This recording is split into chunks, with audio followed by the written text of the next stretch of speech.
Grade അക്കാദമിയിലേക്ക് സ്വാഗതം. ക്ലാസ്സിൽ കുറച്ച് കാര്യങ്ങൾ പറഞ്ഞതിന് ശേഷം ഞാൻ ആ ഗ്രൂപ്പിൽ കുറെ PDF ക്വസ്റ്റ്യൻസ് ഇട്ടിട്ടുണ്ടായിരുന്നു അല്ലേ. ഞാൻ നിലവിൽ ആ ക്വസ്റ്റ്യൻസ് സോൾവ് ചെയ്യുന്നില്ല. എന്താ കാരണം എന്ന് വെച്ചാൽ ആ പാഠത്തിലുള്ള എല്ലാ കാര്യങ്ങളും കൺസെപ്റ്റെല്ലാം നമുക്ക് എടുത്തതിന് ശേഷം ആ ക്വസ്റ്റ്യൻ പേപ്പർ കംപ്ലീറ്റ് ആക്കി ഡിസ്കസ് ചെയ്യാം. ആ സമയം നിങ്ങൾ ഈ ചാപ്റ്റർ കഴിഞ്ഞതിന് ശേഷം എന്ത് ചെയ്യുക, ആ ക്വസ്റ്റ്യൻസ് ഒന്നും കൂടി ചെയ്യുമ്പോൾ നമുക്കെല്ലാം കംപ്ലീറ്റ് ഡിസ്കസ് ചെയ്യാം. നിലവിൽ കുറച്ച് കുട്ടികൾ പറഞ്ഞതിന് അതിലറിയാത്ത കുറേ കാര്യങ്ങളുണ്ട്. ശരിയാണ്, ഞാൻ അത് എടുക്കാത്ത ഭാഗങ്ങൾ കുറച്ചുണ്ട്. ഞാൻ നിങ്ങളോട് ഹീറ്റ് ഇക്വേഷൻസ് ആയിട്ട് ബന്ധപ്പെട്ട ക്വസ്റ്റ്യൻസ് മാത്രമേ ചെയ്യാൻ പറഞ്ഞിട്ടുണ്ടായിട്ടുള്ളൂ. ഓക്കെ, അത് കുറച്ച് ആൾക്കാർ അയച്ചാൽ പറ്റില്ല, ചില ആൾക്കാർ ഇന്നും അയച്ചാൽ പറ്റില്ല. ഓക്കെ, ശരി.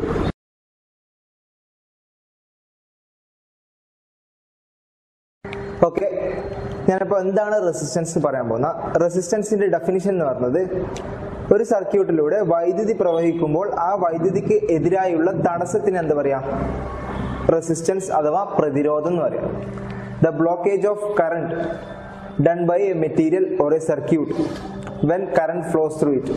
അതായത് കറണ്ട് ഒരു സർക്യൂട്ടിലൂടെ പ്രവഹിക്കുമ്പോൾ ആ സർക്യൂട്ട് ആ കറണ്ടിന് എന്ത് ചെയ്യും, ബ്ലോക്ക് ചെയ്യും. അങ്ങനെ ബ്ലോക്ക് ചെയ്യുന്ന ആ സർക്യൂട്ടിന്റെ കഴിവ് അല്ലെങ്കിൽ അതിനെ എന്താ പറയാ, നമ്മള് റെസിസ്റ്റൻസ്, പ്രതിരോധം എന്ന് പറയും. ഓക്കെ, ഇനി എങ്ങനെയാണ് റെസിസ്റ്റൻസ് ഉണ്ടാവുന്നത്, എങ്ങനെയാണ് പ്രതിരോധകം ഉണ്ടാവുന്നത് നമുക്ക് ശ്രദ്ധിക്കാം. അതായത് ഒരു ആറ്റത്തിൽ നമ്മൾ ഓൾറെഡി ഡിസ്കസ് ചെയ്ത് ഫ്രീ ഇലക്ട്രോൺസ് ഉണ്ടാകുമ്പോൾ എന്ത് ചെയ്യുക, ആ സർക്യൂട്ട് അല്ലെങ്കിൽ ആ ഒരു മെറ്റീരിയൽ അല്ലെങ്കിൽ മെറ്റൽ എന്ത് ചെയ്യുക, ഇലക്ട്രിസിറ്റി കണ്ടക്ട് ചെയ്യുക അല്ലെ. ഒരു ആറ്റത്തിൽ നിന്ന് ഫ്രീ ഇലക്ട്രോണ് വന്നാൽ ആ ആറ്റം പിന്നെ എന്തായിട്ട് മാറും. അതായത് ഒരു ആറ്റത്തിന്റെ അന്ന് ഇലക്ട്രോൺ നഷ്ടപ്പെട്ട ആറ്റം എന്താവും, ഒരു പോസിറ്റീവ് ചാർജിൽ അയണായിട്ട് മാറും അല്ലെ. സ്ഥിത വൈദ്യുതി, സ്റ്റാറ്റിക് ഇലക്ട്രിസിറ്റി എന്ന് പറഞ്ഞ ചാപ്റ്ററിൽ നമ്മൾ ഓൾറെഡി ഡിസ്കസ് ചെയ്ത് കഴിഞ്ഞത്. ഓക്കെ, ഒരു ആറ്റത്തിന്റെ അന്ന് ഇലക്ട്രോൺ നഷ്ടപ്പെടുമ്പോൾ ആ ആറ്റം പോസിറ്റീവ് ചാർജുള്ള ഒരു അയോണായിട്ട് മാറും. അങ്ങനെ ഈ മെറ്റൽ എന്തുണ്ടാവും, ഇതേപോലെ ഫ്രീ ഇലക്ട്രോണിന് പകരമായിട്ട് ആരും കൂടി ഉണ്ടാവും, അതില് പോസിറ്റീവ് അയോൺസും കൂടി ഉണ്ടാവും. ഈ പോസിറ്റീവ് അയോൺസ് എന്ത് ചെയ്യും, ഈ പോസിറ്റീവ് അയോൺസ് അവിടെ ഉണ്ടാകുന്ന ഫ്രീ ഇലക്ട്രോണിന്റെ ഫ്ലോനെ എന്ത് ചെയ്യും, തടസ്സപ്പെടുത്തും. എന്താ കാരണം, പോസിറ്റീവ് അയോണ് നെഗറ്റീവ് ചാർജിൽ ഇലക്ട്രോണിനെ അട്രാക്ട് ചെയ്യും അല്ലെ.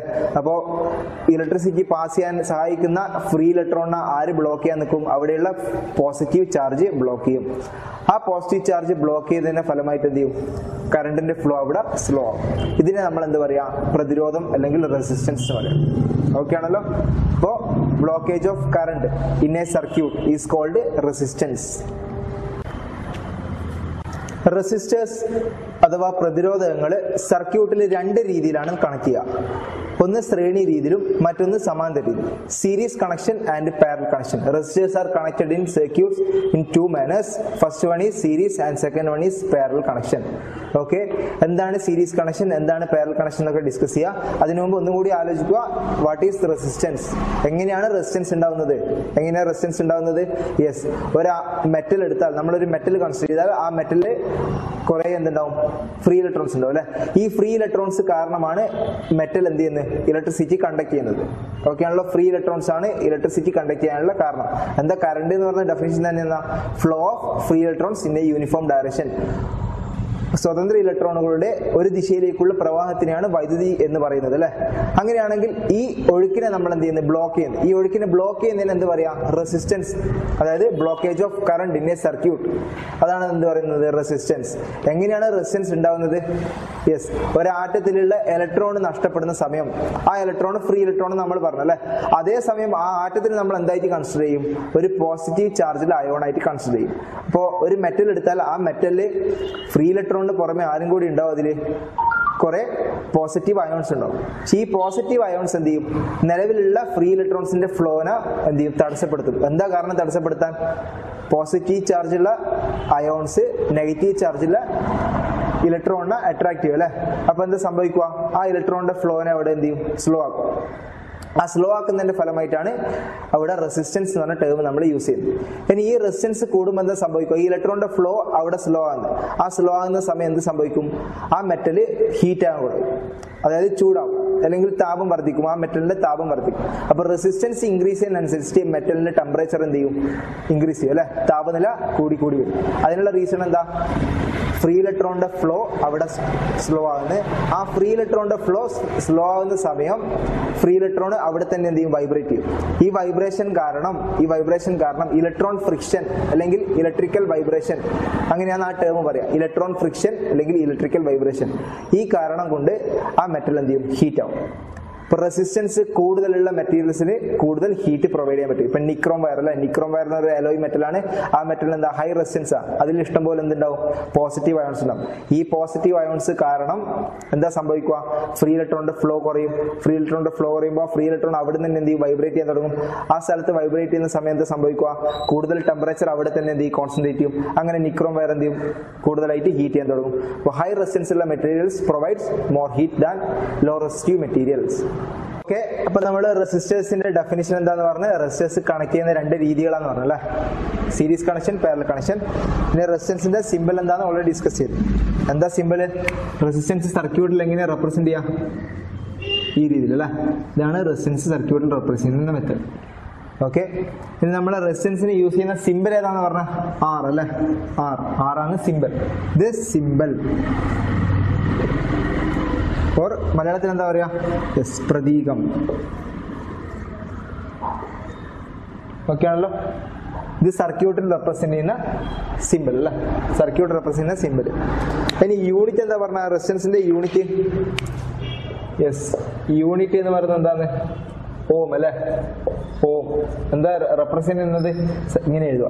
ഇപ്പൊ നമ്മള് ഇപ്പൊ 500 ഓം എന്ന് എഴുതാൻ പാടില്ല, അത് തെറ്റാണ്.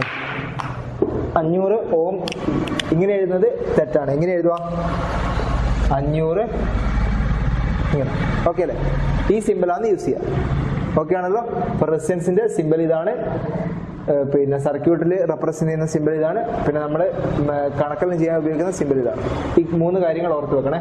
ചില ആൾക്കാർ കുറച്ച് കഴിഞ്ഞാൽ ഇത് ഇവിടെ വരും, ഇത് വേറെടുക്ക വരും, ഓരോ സ്ഥലത്ത് ഓരോന്നായിട്ട് മാറും. അത് മാറാൻ പാടില്ല, എല്ലാം കൃത്യമായിട്ട് ഓർത്ത് വെക്കുക. ഓക്കെ, ഇനി നമ്മൾ റെസിസ്റ്റൻസിന്റെ കണക്ഷൻ ഒന്നും കൂടി പറയുന്നതാണ്. എന്തുകൊണ്ടാണ് കറണ്ടും എന്തുകൊണ്ടാണ് വോൾട്ടേജും മാറുന്നത്, അതൊക്കെ കാര്യങ്ങൾ ഡിസ്കസ് ചെയ്തല്ലേ. ഇനി അതിനുശേഷം നമ്മൾ ഈ റെസിസ്റ്റൻസ് ഒരു സർക്യൂട്ടിൽ കണക്ട് ചെയ്താൽ അവിടെ നമ്മൾ പുതിയൊരാളെ കണ്ടുപിടിക്കും. അയാളുടെ പേരാണ് എഫക്റ്റീവ് റെസിസ്റ്റൻസ് അഥവാ സഫല പ്രതിരോധം. എന്താ പറയാ, എഫക്റ്റീവ് റെസിസ്റ്റൻസ് അഥവാ സഫല പ്രതിരോധം. അപ്പൊ ഞാനൊരു സർക്യൂട്ട് എടുത്ത്, ഫസ്റ്റത്തെ സർക്യൂട്ട് ഞാൻ എടുക്കുന്നത് സീരീസ് കണക്ഷനിലാണ്. എന്ത് കണക്ഷനിൽ, സീരീസ് കണക്ഷൻ. എന്താ മലയാള ടേം, ശ്രേണി രീതി അല്ലെ, ശ്രേണി രീതി. ഓക്കെ ആണല്ലോ. അപ്പൊ ശ്രേണി രീതിയിലെ കണക്ഷനെ പറ്റിയാണ് ഞാൻ ആദ്യം പറയും. റെസിസ്റ്റൻസ് എടുത്ത് 3 റെസിസ്റ്റൻസ് ഞാൻ എടുത്ത്. ഓക്കെ, ഇത് ഒന്നാമത്തെ ഫസ്റ്റ് റെസിസ്റ്റൻസ്, നെക്സ്റ്റ് രണ്ടാമത്തെ റെസിസ്റ്റൻസ്, ഇത് അടുത്തത് മൂന്നാമത്തെ റെസിസ്റ്റൻസ്. ഓക്കെ ആണല്ലോ. ഈ 3 റെസിസ്റ്റൻസും ഞാൻ ഒരു ബാറ്ററിയായിട്ട് കണക്ട് ചെയ്ത് ഇവിടെ ഒരു സ്വിച്ചും ഞാൻ ഘടിപ്പിച്ചിട്ടുണ്ട്. ഇവിടെ സർക്യൂട്ടിലാണ്.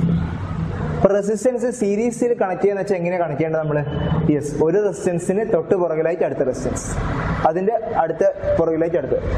Resistance in series connections are connected each other by എന്താ പറയാ, ലൈൻ ബൈ ലൈൻ കണക്ഷൻ അല്ലെ, ഒന്നിന് തുടർച്ചയായി അടുത്ത്, അങ്ങനെയാണ് കണക്ട് ചെയ്യുക. ഓക്കെ, അപ്പൊ നമ്മൾ ഒന്നാമത്തെ റെസിസ്റ്റൻസിന് R1 എന്ന് പേര് കൊടുത്ത്, രണ്ടാമത്തെ റെസിസ്റ്റൻസിന് R2 എന്ന് പേര് കൊടുത്ത്, മൂന്നാമത്തെ റെസിസ്റ്റൻസിന് R3 എന്ന് പേര് കൊടുത്തു. ഓക്കെ ആണല്ലോ. അപ്പൊ ഇവിടെ 3 റെസിസ്റ്റൻസ് എടുത്ത് ഓരോ റെസിസ്റ്റൻസ് ഞാൻ ഓരോ ടേം ചെയ്ത്, ഒന്ന് R1, R2, R3. ഓക്കെ, നമ്മള് ബാറ്ററിയോട് കണക്ട് ചെയ്തിട്ടുണ്ടല്ലേ. അപ്പോ ഇവിടെ ഒരു റെസിസ്റ്റൻസ് ആണെങ്കിൽ ഈ സർക്യൂട്ടിൽ ഉണ്ടാകുന്ന റെസിസ്റ്റൻസിന് ഒരു അളവ് ഉണ്ടാവും അല്ലെ.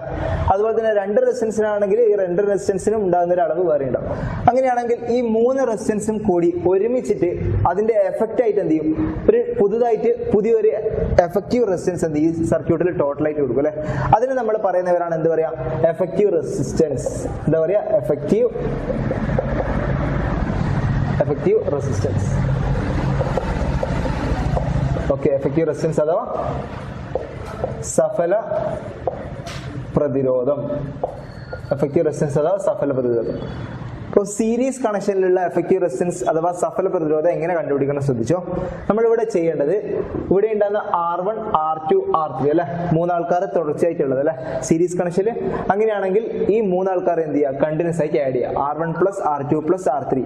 ഈ 3 റെസിസ്റ്റൻസും സീരീസ് കണക്ഷൻ ആണെങ്കിൽ എന്ത് ചെയ്താൽ മതി, ഇവിടെ ഉണ്ടാകുന്ന ഈ 3 ആൾക്കാരെ കൊണ്ട് ഉണ്ടാകുന്ന ഒരു പുതുതായിട്ട് റെസിസ്റ്റൻസ് ഉണ്ടാവും അല്ലെ, ഇവരെ 3 ആൾക്കാരെ എഫക്റ്റ് ആയിട്ടുള്ള റെസിസ്റ്റൻസ്, ആ എഫക്റ്റ് ആയിട്ടുള്ള റെസിസ്റ്റൻസ് കണ്ടുപിടിക്കാൻ എന്ത് ചെയ്യുന്നത്, ഈ 3 ആൾക്കാർ റെസിസ്റ്റൻസ് ആഡ് ചെയ്താൽ അപ്പൊ എന്ത് ചെയ്യും, എഫക്റ്റീവ് റെസിസ്റ്റൻസിനെ നമ്മൾ എന്ത് ചെയ്യും, ആർ എന്ന് സൂചിപ്പിക്കും.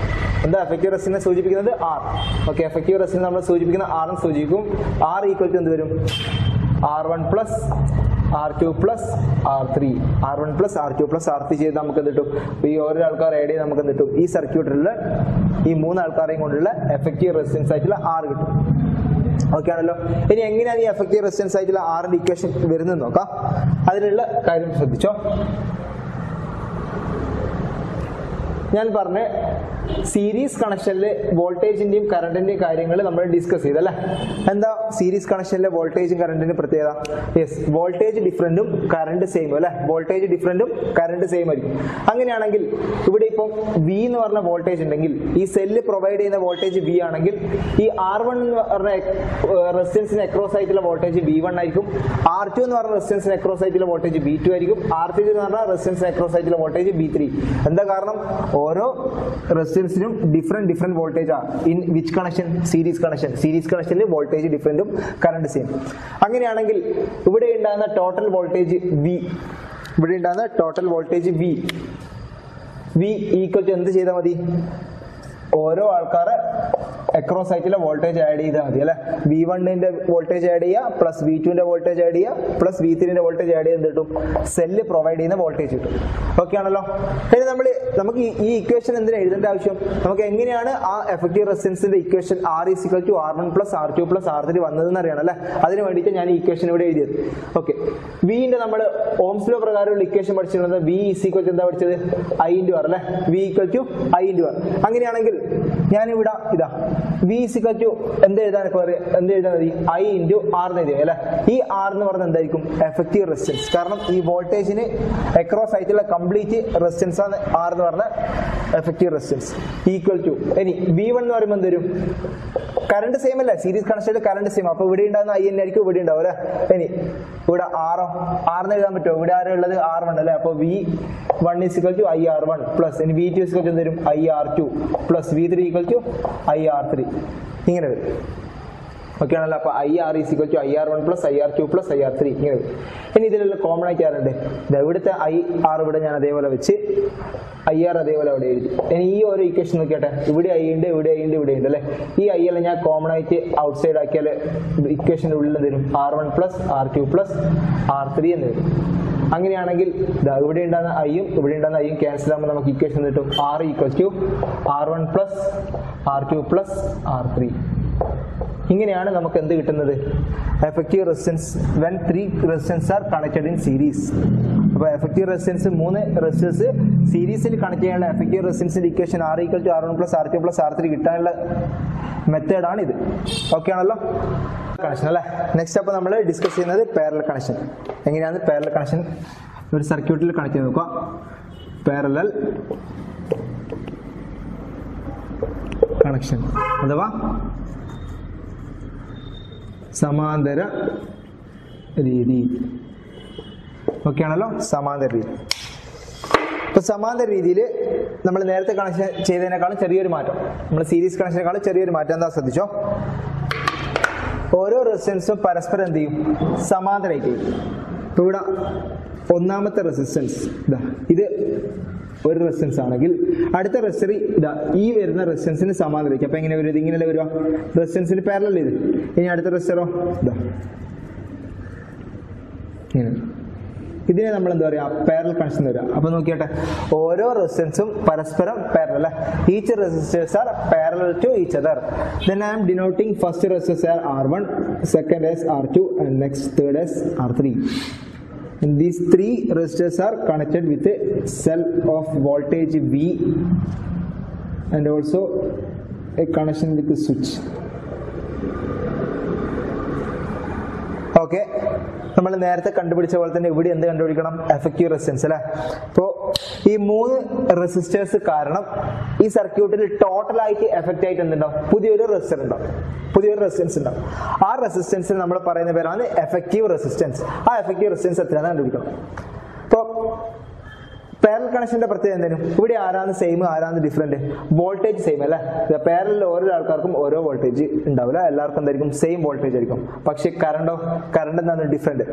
എങ്ങനെയാണ് ഒരു സർക്യൂട്ട് തന്നാൽ അത് പാരലൽ കണക്ഷൻ ആണോ അല്ലെങ്കിൽ സീരീസ് കണക്ഷൻ ആണോ മനസ്സിലാണ്ട്, ഏതെങ്കിലും ഒരു പോയിന്റിൽ ജംഗ്ഷൻ ഉണ്ടെങ്കിൽ, ജംഗ്ഷൻ എന്ന് പറയുന്നത് ഇതൊരു ജംഗ്ഷനാണ്. ഇപ്പം ഇതൊരു ജംഗ്ഷൻ എന്ന് പറയാൻ പറ്റും ഇല്ല, ഇതെന്താണ് ഇവിടെ ഒരു സർക്യൂട്ട് ഇങ്ങനെ വന്ന് കറണ്ട് ഇതിലേക്ക് കൂടി ഇങ്ങനെ ഫ്ലോ ചെയ്യും അല്ലെ. അപ്പൊ ഇതൊരു ജംഗ്ഷൻ അല്ല. ഇതോ ഇതൊരു ജംഗ്ഷനാണ്. എന്താ കാരണം? ഇവിടെ വരുന്ന വഴി ഇവിടെ രണ്ടായിട്ട് സ്പ്ലിറ്റ് ആണ്. അപ്പൊ ഇത് നമുക്ക് എന്തൊരു ജംഗ്ഷൻ എന്ന് പറയാം. ഏതെങ്കിലും ഒരു പോയിന്റിൽ ജംഗ്ഷൻ ഉണ്ടെങ്കിൽ അവിടെ എന്തായാലും പാരലൽ കണക്ഷൻ വരാൻ സാധ്യതയുണ്ട്. ഓക്കെ ആണല്ലോ? അപ്പൊ എവിടെയാണോ ജംഗ്ഷൻ ഉള്ളത് ജംഗ്ഷന്റെ അക്രോസ് ആയിട്ട് എന്ത് വരും? Parallel connection. ഓക്കെ. അപ്പൊ ഇതാ കറണ്ട്, നമ്മളെ സർക്യൂട്ടിലുള്ള കറണ്ട് ഇതാ ഇവിടെ ഫ്ലോ ചെയ്ത് ശ്രദ്ധിച്ചാൽ ഈ പാരലൽ കണക്ഷൻ എങ്ങനെ കറണ്ട് ഡിഫറെന്റ് ആണെന്ന് ചോദിക്കാം. കറണ്ട് ഇങ്ങനെ പോയി അല്ലെ, കറണ്ട് ഫ്ലോ ചെയ്ത് ഈ ഒരു പോയിന്റിലെത്തി. ഈ ഒരു പോയിന്റിലെത്തിയാൽ കറണ്ടിന് പോകാൻ എത്ര വഴിയുണ്ട്? ഒരു വഴി മാത്രമാണ് ഉള്ളത് അല്ല, 3 വഴികളുണ്ട് അല്ലെ. അപ്പൊ ഇവിടെ ഉണ്ടായ I എന്ന് പറഞ്ഞത് ഇവിടെ I1 എന്ന് പറഞ്ഞ ഒരു കറണ്ട് ആയിട്ട് പോകും, പിന്നെ ഇതിലേക്ക് കൂടി I2 എന്ന് പറഞ്ഞ ഒരു കറണ്ട് ആയിട്ട് പോകും, പിന്നെ ഇതിലേക്ക് കൂടി എന്ത് വരും? I3 എന്ന് പറഞ്ഞ കറണ്ട് ആയിട്ട് പോകും. അപ്പൊ ഇവിടെ ഉണ്ടാകുന്ന കറണ്ട് 3 ആയിട്ട് എന്ത് ചെയ്യും? സ്പ്ലിറ്റ് ആവും. ഓക്കെ. 3 ആയിട്ട് സ്പ്ലിറ്റ് ആയിട്ട് ഒരാൾ ഇതിലേക്ക് കൂടി പോയി, മറ്റേ ആൾ ഇതിലേക്ക് കൂടി പോകും, ഈ ഒരാൾ ഇതിലേക്ക് കൂടി പോകും. അങ്ങനെ ഇതിലേക്ക് കൂടി പോയി വീണ്ടും ഇവിടെ ഇവർ ഒരുമിച്ചെത്തി പിന്നെ എന്തായിട്ട് തിരിച്ചൊഴുകും? I ആയിട്ട് തന്നെ തിരിച്ച് ഇതിലേക്ക് കൂടി ഫ്ലോ ചെയ്യും. ഓക്കെ ആണല്ലോ? അപ്പൊ കറണ്ട് എങ്ങനെ സ്പ്ലിറ്റ് ആണെന്ന് ചോദിച്ചാൽ എങ്ങനെയാണ്? എവിടെയാണെങ്കിലും ജംഗ്ഷൻ ഉണ്ടെങ്കിൽ when any junction occur at that point current will split. Okay അല്ലേ? കറണ്ട് എന്ത് ചെയ്യും? സ്പ്ലിറ്റ് ആവും. അങ്ങനെയാണെങ്കിൽ ഇവിടെ ഉണ്ടാകുന്ന വോൾട്ടേജ് സെയിം ആണെന്ന് പറഞ്ഞു അല്ലേ, വോൾട്ടേജ് പാരലൽ കണക്ഷനിൽ സെയിം ആണെന്ന് പറഞ്ഞു. ഓക്കെ ആണല്ലോ? അങ്ങനെയാണെങ്കിൽ നമ്മൾ എന്താ ചെയ്യാൻ പോകുന്നത് ശ്രദ്ധിച്ചോ. ഇവിടെ ഉണ്ടാകുന്ന എഫക്റ്റീവ് റെസിസ്റ്റൻസ് നമുക്ക് കണ്ടുപിടിക്കണം അല്ലേ. Effective resistance, what is the effective resistance across this 3 resistance? Okay ആണല്ലോ? ഓക്കെ. നമ്മളപ്പോ എഫക്റ്റീവ് റെസിസ്റ്റൻസിന്റെ മെത്തേഡ് കണ്ടുപിടിക്കുന്നത് ശ്രദ്ധിച്ചോ. ഇവിടെ കറണ്ട് ഡിഫറെന്റ് അല്ലേ. അപ്പൊ കറണ്ട് ഡിഫറെന്റ് ആണ്. ഞാൻ I ഈക്വൽ ടു എന്ത് വരും? I1 plus I2 plus I3. നമ്മൾ എന്താ കണ്ടുപിടിക്കാൻ പോകുന്നത്? എഫക്റ്റീവ് റെസിസ്റ്റൻസ് അല്ലേ. ഓക്കെ. Effective resistance. ഇവിടെ ഉണ്ടാകുന്ന I ഈസ് ഈക്വൽ ടു എന്ത് വരും? I1 plus I2 plus I3. ഇനി നമ്മൾ ഓംസ് ലോ പ്രകാരം I ന്റെ ഇക്വേഷൻ I ഈക്വൽ ടു എന്താന്ന് പറഞ്ഞാൽ V/R ആണെന്ന് പഠിച്ചിട്ടുണ്ട് അല്ലെ. I is equal to V/R നമ്മൾ ഇതിൽ പഠിച്ചിട്ടുണ്ട്, ഓംസ് ലോയിൽ പഠിച്ചിട്ടുണ്ട്. അങ്ങനെയാണെങ്കിൽ ഞാൻ എന്ത് വരുന്നത്? ഈ I നെല്ലാം ഞാൻ മാറ്റുന്ന എന്താ വരിക? ഈ Iക്ക് പകരം V/R എന്ന് വരും അല്ലെ. ഈ R എന്തായിരിക്കും? ഇവിടെയുള്ള ഈ R എന്ന് പറയുന്നത് ഈ സർക്യൂട്ടിന്റെ ടോട്ടൽ ഈ വോൾട്ടേജിന് അക്രോസ് ആയിട്ടുള്ള കംപ്ലീറ്റ് എഫക്റ്റീവ് റെസിസ്റ്റൻസ് ആണ് ഈ R. Okay. Equal to I1 എന്ന് പറയുമ്പോൾ എന്ത് വരും? I1 ഏതിലെ കൂടിയാ പോകുന്നത്? R1 റെസിസ്റ്റൻസിലെ കൂടി. അപ്പൊ എന്ത് വരും? V/R1. എന്താ? V എല്ലാവരുടെയും സെയിം അല്ലേ? V എല്ലാവരുടെയും സെയിം ആണ്.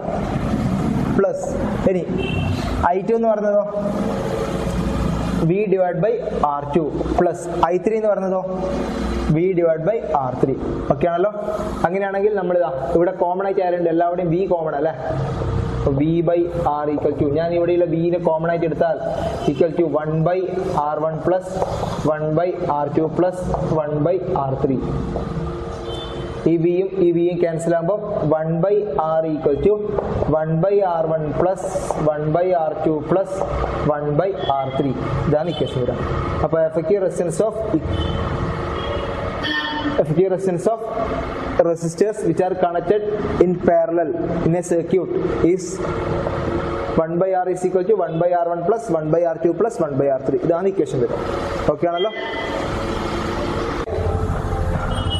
നമ്മളിപ്പോൾ ഇവിടെ സീരീസ് കണക്ഷൻ ഒരു ക്വസ്റ്റ്യൻ എടുത്തിട്ടുണ്ട്, അതുപോലെ തന്നെ പാരലൽ കണക്ഷനിലെ ഒരു ക്വസ്റ്റ്യൻ എടുത്തിട്ടുണ്ട്. 3 റെസിസ്റ്റേഴ്സ് ആണ് ടേക്കൺ അല്ലെ. 3 റെസിസ്റ്റേഴ്സും എന്താ സെയിം റെസിസ്റ്റൻസ് എത്ര? 2 ഓം. ഞാനിവിടെ 3 റെസിസ്റ്റൻസ് എടുത്തിട്ടുണ്ട്. 3 റെസിസ്റ്റൻസിൽ എത്ര ഓം ഉള്ളത്? ഓരോന്നിന് 2 ഓം വെച്ചിട്ട് ഇവിടെ ഉണ്ട്. ഇവിടെ സെയിം ആണ്, പക്ഷെ കണക്ഷൻ എന്താ വ്യത്യാസം അല്ലെ. ഒന്നാമത്തെ ഫിഗറിൽ നമ്മൾ 3 റെസിസ്റ്റൻസ് എങ്ങനെയാണ് കണക്ട് ചെയ്തിട്ടുള്ളത്? യെസ്, സീരീസ് കണക്ഷനിൽ. രണ്ടാമത്തെ ഫിഗറിലോ അതേ 3 റെസിസ്റ്റൻസ് സെയിം ഓമിക് വാല്യൂ ഉള്ള റെസിസ്റ്റൻസ് എത്രയുള്ളത്? സീരീസ് കണക്ഷൻ ആണോ parallel connection? Yes, parallel connection അല്ലേ. 2 ഓം ഉള്ള അതേ 3 റെസിസ്റ്റൻസ് പാരലൽ കണക്ഷനിൽ കണക്ട് ചെയ്തിട്ടുണ്ട്. അങ്ങനെയാണെങ്കിൽ ഈ 2 സർക്യൂട്ടിനെ വെച്ച് ഞാൻ എന്ത് ചെയ്യുന്നത്? എഫക്റ്റീവ് റെസിസ്റ്റൻസ് എത്രയാണെന്ന് കണ്ടുപിടിക്കും. നോക്കാം. നമ്മൾ ഫസ്റ്റ് ഈക്വേഷൻ പ്രകാരം എന്താ പഠിച്ചത്? എഫക്റ്റീവ് റെസിസ്റ്റൻസ്, എഫക്റ്റീവ് റെസിസ്റ്റൻസ് അഥവാ സഫല പ്രതിരോധം എന്താ പഠിച്ചേ? എഫക്റ്റീവ് റെസിസ്റ്റൻസ് സഫല പ്രതിരോധം R equal to R1 plus R2 plus R3 അല്ലെ?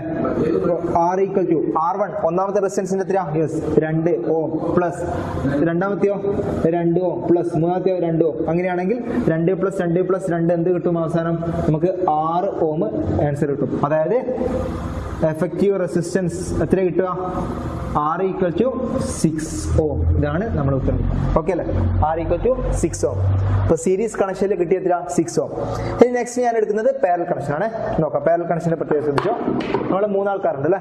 മൂന്നാൾക്കാർ എഫക്റ്റീവ് റെസിസ്റ്റൻസ് കണ്ടുപിടിക്കാനുള്ള equation 1/R equal to 1/R1 plus 1/R2 plus 1/R3. ഇതാണ് നമ്മൾ പഠിച്ച ഇക്വേഷൻ അല്ലെ? അങ്ങനെയാണെങ്കിൽ ഞാനിവിടെ എടുക്കുന്നത് എങ്ങനെയായിരിക്കും? 1/R equal to 1/2 plus 1/2 plus 1/2 ഇങ്ങനെയുള്ളത് അല്ലെ? ഇങ്ങനെ എടുക്കും. ഇനി ഇത് ചെയ്യുമ്പോൾ എന്ത് സംഭവിക്കുക നോക്കിക്കോ. ഫസ്റ്റ് തന്നെ ഞാൻ ഈ രണ്ട് ഫ്രാക്ഷൻസ് ഇതെല്ലാം പഠിച്ചു ഓർമ്മയല്ലേ? ഇത് രണ്ടാൾക്കാർ എന്താ? രണ്ട് ഫ്രാക്ഷൻസ് അല്ലെ? ഈ രണ്ട് ഫ്രാക്ഷൻസ് എങ്ങനെ ആഡ് ചെയ്യും? 1/R ഈക്വൽ ടു താഴത്തെ ഫ്രാക്ഷന്റെ എല്ലാ വാല്യൂസും സെയിം ആണെങ്കിൽ എന്ത് ചെയ്യാം? നമുക്ക് ഡയറക്റ്റ് ആഡ് ചെയ്യാം അല്ലെ? ഡയറക്റ്റ് ആഡ് ചെയ്യാൻ പറ്റും. അപ്പൊ എന്താ സംഭവിക്കും ഇവിടെ നോക്കിക്കോ? 2 പ്ലസ് ഞാൻ ഫസ്റ്റ് ഈ രണ്ട് ഫ്രാക്ഷൻസ് എടുത്ത് ഈ രണ്ട് ഫ്രാക്ഷൻസ് ആഡ് ചെയ്യുമ്പോൾ ഡിനോമിനേറ്റർ രണ്ടാൾക്കാർ സെയിം ആകുമ്പോൾ മുകളിലത്തെ ന്യൂമറേറ്റർ രണ്ട് ഡയറക്റ്റ് ആഡ് ചെയ്യും. അപ്പൊ എന്ത് വരും? 2/2 പ്ലസ് ഓൾറെഡി ഇവിടെ 1/2 ഉണ്ട് അല്ലെ? ഇനി 2/2ന്റെ ആൻസർ എന്താ വരിക? 2/2ന്റെ ആൻസർ 1 വരും. 2/2 എന്ന് പറഞ്ഞാൽ 1 ആണ്. ഇനി അത് ചെയ്യാൻ ബുദ്ധിമുട്ടുള്ള ആൾക്കാർ എന്ത് ചെയ്യും? ഇവിടെ ഡിനോമിനേറ്റർ അതേപോലെ അവിടെ വെച്ചിട്ട് എന്ത് ചെയ്യുക? ഇത് വീണ്ടും ആഡ് ചെയ്യാം. അപ്പൊ എന്ത് വരും ആൻസർ? 1/R ഈക്വൽ ടു എന്ത് വരും? 2 പ്ലസ് 1 3/2 വരും. അപ്പൊ ആൻസർ 1/R ഈക്വൽ ടു 3/2. ഏകദേശം ഒരു 80% കുട്ടികളും ഇതാ ഇവിടെ എത്തിയാൽ ഉത്തരം resistance of effective resistance of the circuit is equal to 3/2 ohm എഴുതി വെക്കും. ആൻസർ തെറ്റാണ്. എന്താ കാരണം? ഇവിടെ 1/R ന്റെ വാല്യൂ ആണ് 3/2 കിട്ടിയത്. നമ്മളോട് ചോദിച്ചത് R കണ്ടുപിടിക്കാനാണ്. അപ്പൊ 1/R ഈക്വൽ ടു 3/2 ആണെങ്കിൽ R എത്രയായിരിക്കും? ഇതിനെ നേരെ ഇങ്ങനെ തലയിരിച്ചിട്ടാൽ മതി. അപ്പൊ R ഈക്വൽ ടു എന്ത് വരും? 2/3 ഓം. ഓക്കെ അല്ലെ? R ഈക്വൽ ടു 2/3 ഓം. ഇതിന്റെ ആൻസർ എഫക്റ്റീവ് റെസിസ്റ്റൻസ് അഥവാ സഫല പ്രതിരോധം R ഈക്വൽ ടു എന്ത് വരും? 2/3 ഓം. ഈ സ്റ്റെപ്പ് വിട്ടു പറയാം. ഈ സ്റ്റെപ്പ് എല്ലാവരും ചെയ്ത് തെറ്റിക്കുന്ന ഒരു സ്റ്റെപ്പാണ്. 1/R ഈക്വൽ ടു 3/2 കിട്ടിയതിന് ശേഷം ആൻസർ 3/2 ഓം എഴുതി വെക്കും. അത് ആൻസർ തെറ്റാണ്. കാരണം നമുക്ക് 1/R ന്റെ വാല്യൂ ഇവിടെ കിട്ടിയത്. നമുക്ക് കണ്ടുപിടിക്കേണ്ടത് R ന്റെ വാല്യൂ. അപ്പൊ നമ്മൾ എന്ത് ചെയ്യണം? നേരെ ഇതിനെ തലതിരിച്ചിടണം. ആൻസർ എന്ത് വരും? 2/3 ഓം കിട്ടും. ഇനി ഈ ഒരു ഫിഗറിന്റെ ബേസിൽ നിങ്ങളെ പരീക്ഷയ്ക്ക് ചോദിച്ച കുറച്ച് കാര്യങ്ങൾ ശ്രദ്ധിച്ചോ. ഒരു ചോദ്യം ഇങ്ങനെ ഉണ്ടാവും. നിങ്ങളുടെ കയ്യിൽ 3 റെസിസ്റ്റൻസ് തന്നിട്ടുണ്ട്. ഈ 3 റെസിസ്റ്റൻസ് വെച്ചിട്ട് ആ റെസിസ്റ്റൻസിനെക്കാളും വലിയ എഫക്റ്റീവ് റെസിസ്റ്റൻസ് കിട്ടാനുള്ള മാർഗം എന്ത്? ഇപ്പൊ നിങ്ങളുടെ കയ്യിൽ തന്നത് 3 റെസിസ്റ്റൻസും ഓരോന്നിന് 2 ഓം വെച്ചിട്ടുള്ള റെസിസ്റ്റൻസ് ആണെന്ന് വിചാരിച്ചോ. ഇത് 2 ഓം വെച്ചിട്ടുള്ള ഓരോ റെസിസ്റ്റൻസ് തന്നിട്ടുണ്ട്. പിന്നെ നിങ്ങളോട് ചോദിക്കുന്ന ഈ 3 റെസിസ്റ്റൻസും ഏത് രീതിയിൽ കണക്ട് ചെയ്താലാണ് ആ റെസിസ്റ്റൻസിനേക്കാളും വലിയ എഫക്റ്റീവ് റെസിസ്റ്റൻസ് സഫല പ്രതിരോധം കിട്ടും? ഏത് രീതി കണക്ട് ചെയ്താലാ നോക്കിയട്ടെ. 3 ആൾക്കാരും സീരീസ് കണക്ട് ചെയ്താൽ എന്താ സംഭവിക്കുന്നത്? എല്ലാവരും 3ഉം ഒരുമിച്ച് ആഡ് ചെയ്യുമ്പോൾ 6 ഓം ആൻസർ കിട്ടി അല്ലെ? 6 ഓം ആൻസർ കിട്ടി. ഇനി അടുത്ത ചോദ്യം നിങ്ങളോട് അടുത്ത ചോദ്യം ചോദിക്കുന്നത് ഇങ്ങനെയായിരിക്കും. നിങ്ങളുടെ കയ്യിൽ 2 ഓം ഉള്ള 3 റെസിസ്റ്റേഴ്സ് ഉണ്ട്. ഈ 3 റെസിസ്റ്റേഴ്സ് ഏത് രീതിയിൽ കണക്ട് ചെയ്താലാണ്, ഏത് രീതിയിൽ ഘടിപ്പിച്ചാലാണ് ആ റെസിസ്റ്റേഴ്സിനേക്കാളും ചെറിയ സഫല പ്രതിരോധം അല്ലെങ്കിൽ എഫക്റ്റീവ് റെസിസ്റ്റൻസ് കിട്ടുക? Low resistance than 2 ohm resistance. അതായത് 2 ഓം റെസിസ്റ്റൻസിനേക്കാളും ചെറിയ റെസിസ്റ്റൻസ് ഏത് രീതിയിൽ കണക്ട് ചെയ്താൽ കിട്ടും? നോക്കിയാ ഞാനിവിടെ പാരലൽ കണക്ഷൻ ഘടിപ്പിച്ചാൽ എന്ത് സംഭവിക്കുന്നത്? പാരലൽ കണക്ഷനിൽ 2 ഓം 3 ആൾക്കാർ പാരലൽ കണക്ഷനിൽ ഘടിക്കുമ്പോൾ എഫക്റ്റീവ് റെസിസ്റ്റൻസ് നോക്കിയിട്ട് 2/3. 2/3ന്റെ വാല്യൂ എത്ര വരിക? 2/3 എന്ന് പറയുമ്പോൾ ഹരിച്ചാലത്തിൽ നമുക്ക് കിട്ടുക 0.6 ഓമിന്റെ അടുത്ത് കിട്ടും അല്ലെ? 0.66 ഓമ കിട്ടും. 0.66 ഓം എന്ന് പറയുമ്പോൾ എന്താണ്? 2നേക്കാൾ ഒത്തിരി ചെറുതല്ലേ? അപ്പൊ നോക്കിയാ നമുക്ക് കിട്ടിയത്, നമ്മുടെ കയ്യിലുള്ളത് 2 ഓം റെസിസ്റ്റൻസ് ആ. ഈ 3 റെസിസ്റ്റേഴ്സും പാരലൽ കണക്ഷനിൽ കണക്ട് ചെയ്തെന്ന് സംഭവിച്ചേ ഈ റെസിസ്റ്റേഴ്സിനേക്കാളും വീണ്ടും കുറഞ്ഞ റെസിസ്റ്റൻസ് ആണ് ഈ സർക്യൂട്ടിൽ എഫക്റ്റ് ആയിട്ട് കിട്ടിയത്. പാരലൽ കണക്ഷനിൽ കണക്ഷൻ ചെയ്യുമ്പോൾ നമ്മൾ എടുത്ത റെസിസ്റ്റൻസിനേക്കാളും എന്താ പറയാ വില കുറഞ്ഞ റെസിസ്റ്റൻസ് ആയിരിക്കും നമുക്ക് എന്ത് കിട്ടുക? കണക്ഷനിൽ കിട്ടുക. പക്ഷേ സീരീസ് കണക്ഷനിലോ നമ്മൾ എടുത്ത റെസിസ്റ്റൻസിനേക്കാളും കൂടുതലുള്ള റെസിസ്റ്റൻസ് ആയിരിക്കും എഫക്റ്റീവ് റെസിസ്റ്റൻസ് ആയി കിട്ടുക. ഇപ്പൊ പാരലൽ കണക്ഷനിൽ എഫക്റ്റീവ് റെസിസ്റ്റൻസ് എന്ത് ചെയ്യും? തന്ന റെസിസ്റ്റൻസിനേക്കാളും കുറയും. സീരീസ് കണക്ഷനിൽ എഫക്റ്റീവ് റെസിസ്റ്റൻസ് എടുത്ത റെസിസ്റ്റൻസിനേക്കാളും കൂടും. അത് ഓർത്ത് വെക്കണേ. ഓക്കെ.